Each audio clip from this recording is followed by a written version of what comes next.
చిత్తరి సతీష్ ఏమంటున్నారు brother? You're straightforward sir. Thank you brother. అంతే కదా బ్రదర్, వాస్తవమే చెప్పాలి కదా. అమర్నాథ్ రెడ్డి, కొన్ని విషయాల్లో నువ్వు సూపర్ అన్నా. Thank you brother. చూస్తున్నా అన్ని అబ్జర్వ్. సూపర్ అన్నా. ఈ కొడుకులు దేశాన్ని నాశనం చేస్తున్నారు. Totally agree with you brother. So వీళ్ళు ఏం చేస్తారు ఆ మూర్ఖులు, బీజేపీ సంబంధించిన వాళ్ళు? ఇప్పుడు మీరు ఎవరైతే నేను వాస్తవం చెప్తున్నాను వాళ్ళు ఆల్ గుడ్ కామెంట్స్ ఉన్నాయి కదా. G Manyam, very good, thank you brother. So చెప్తున్నారు కదా, కానీ ఇప్పుడు ఏదైనా పోస్ట్ పెడతా కదా, ఎస్పెషల్లీ థ్రెడ్స్లో కానీ లేకపోతే ఇన్స్టాలో కానీ ఇంకో దాంట్లో కానీ ఇక వస్తారు, ఇక ఆ చెత్త బ్యాచ్ వస్తారు, బీజేపీ సంబంధించిన ఎడ్డినా కొడుకులు, వాడు పెయిడ్ బ్యాచ్ అన్నట్టు. ఈడ రారు, ఈడ కామెంట్ పెట్టరు, ఆడ వస్తారు. ఇక వచ్చి ఇక ఇష్టం అమ్మని అక్కని ఇక వానికి వచ్చిన బూతులన్నీ ఇక. ఎందుకంటే ఆ పోస్ట్ ఎక్కువ అలా వాస్తవం ఉంది, ఎక్కువ మందికి రీచ్ అయ్యే అవకాశం ఉంది అంటే ఇక కథం, ట్రోలింగ్ చెత్త. ఇది అది పెయిడ్, వాళ్ళకి పెయిడ్ చేయడానికి కూడా ఎవరి పైసలు, మళ్ళీ మన పైసలే. Very unfortunate. Thank you to all my brothers, sisters, friends, every one. Okay, Kaja thank you brother. So అది మిత్రులారా, ప్రతి అంశం మీద అవగాహన చేస్తా, అట్లనే మీ తరఫున వాయిస్ ఇస్తా. ఓకే, అందరం బాగుండాలి, అందులో మనం ఉండాలి.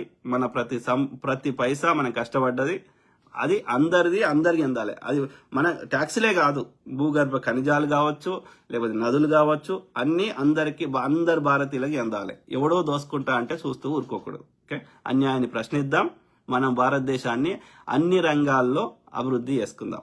ఓకే, ఒక్కడెవడో ఎవరిదో వాణి ఒక బీజేపీ సంబంధించిన మూర్ఖులదో, ఒక బ్రాహ్మణుడో, ఒక బీజేపీ చెందిన ఆర్య బ్రాహ్మణులు కాదు, ప్రతి భారతీయుడికి ఇది మతం అనేది అది పూర్తిగా వ్యక్తిగత విశ్వాసం.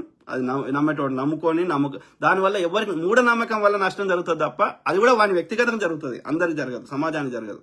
సో మూఢనమ్మకం లేకుండా మతం ఒక దేవుని మొక్కితే ఆ దేవుని మొక్కోవడం మంచి జరుగుతుంది అనుకుంటే జరుగుతుంది, లేకపోతే లేదు. కానీ దానివల్ల నువ్వు ఒక దేవుని మొక్కడం వల్ల నాకు నష్టం కానప్పుడు దాని తెరువు నేను ఎందుకు పోతా? అది నాకేం అవసరం? నువ్వు ఎవరినైనా మొక్కుకో, నాకు అనవసరం. నేను అడగా నువ్వు ఏమవుతావు అని నాకు తెలుసుకోవాల్సిన అవసరం కూడా లేదు. ఆడైతే వడలేడు, అది మాత్రం చెప్పగలుగుతా. ఆడొవ్వడైతే లేడు పైన. ఓకే, పైన మనుషులు గాలే లేదు. కొంచెం భూమి మీద గుట్ట మీదకి ఎక్కితే, ఒక హిమాలయాలు ఎత్తుపర్వతం ఎక్కితే గాలే లేదు. మనం ఇది పెట్టుకోవాలి, ఆక్సిజన్ది. గాలి భూమి మీదనే ఉంది, ఎత్తుపోయినా కొద్ది లేదు, స్పేస్లో లేదు గాలి, చంద్రుడి మీద లేదు. గాలే లేదు, నీళ్ళే లేవు. ఆడ ఎవడో ఉండి 800 కోట్ల మంది ఒక భూమి మీద ఉన్న జనాలను ఏ గ్రహం మీద మనుషులు ఏ జీవి లేదు. భూమి మీద ఉన్న 800 కోట్ల మందిని ఒకడు కూర్చుండి కంట్రోల్ చేసి వీడు ఏం చేస్తుండు, వీడు తిన్నడా, వీడు వన్నడా అని చూస్తాడా? ఎవరిని చెవున్నారు తామరపుడు పెడతారు. వాడెవడో పూజ చేస్తే గురుగ్రహం తిరగడం దశ మార్చుకుందా ఎక్కడన్నా? భూమి రోజుకి 24 గంటలలో ఒక రౌండ్ వేస్తున్నది. మరి ఒక సెకండ్ అటు ఇటు కావచ్చు కదా, ఎందుకైతే లేదు? చేయొచ్చు కదా మీ మంత్రాలతోటి, మీ పూజలతోటి, మీ నమాజులతోటి, మీ ఇంకోటితోటి. అంటే నేను ఏమంటున్నా, ఆడెవ్వడు లేడు రాయే, మనం చెప్తే ఎవడు ఆడినటోడు లేడు. ఏ గ్రహం వినదు, ఎవడినాడు. ఓకే, ఆ గ్రహం అది ఎట్లా తిరిగినా మనకొచ్చే నష్టం కానీ లాభం కానీ లేదు. కాబట్టి అదంతా త్రాష్ చెత్త. అయినా సరే నమ్ముకొని దానివల్ల నష్టం కానప్పుడు అది మనలాంటి వాళ్ళు తెలుసుకోవాల్సిన అవసరం లేదు. కాబట్టి మతం తెరువు మనం పోవాల్సిన అవసరం లేదు. మనకు ప్రజా సమస్యలే ముఖ్యం. సింపుల్, కులాలకు మతాలకు అతీతంగా. షేక్ మీరా, thank you brother.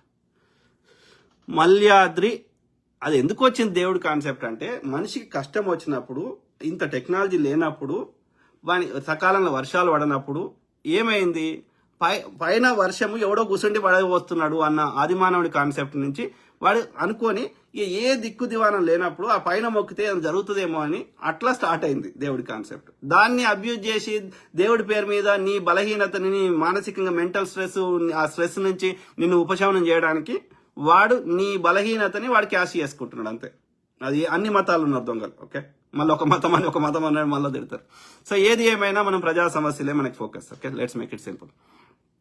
Malyadri Baddipudi ఏమంటారు బ్రదర్? సార్ మీరు very dareful. Thank you brother. Thank you to all my brothers, sisters, friends, every one. Okay, మాట్లాడుతూనే ఉంటా. ఓకే, మనము సమస్యల్ని పరిష్కరించుకుందాం. ఓకే, సామరస్యంగా, ప్రజాస్వామిక పద్ధతిలో, శాంతియుతంగా. ఓకే, అది ఎప్పుడు సాధ్యం? మనకు విషయ పరిజ్ఞానం వస్తే తప్పకుండా మనందరం ఐకమత్యంగా పోరాటం చేయగలుగుతాం. ఓకే, సాధి మిత్రులారా. So have great times always and take care and by. Good night.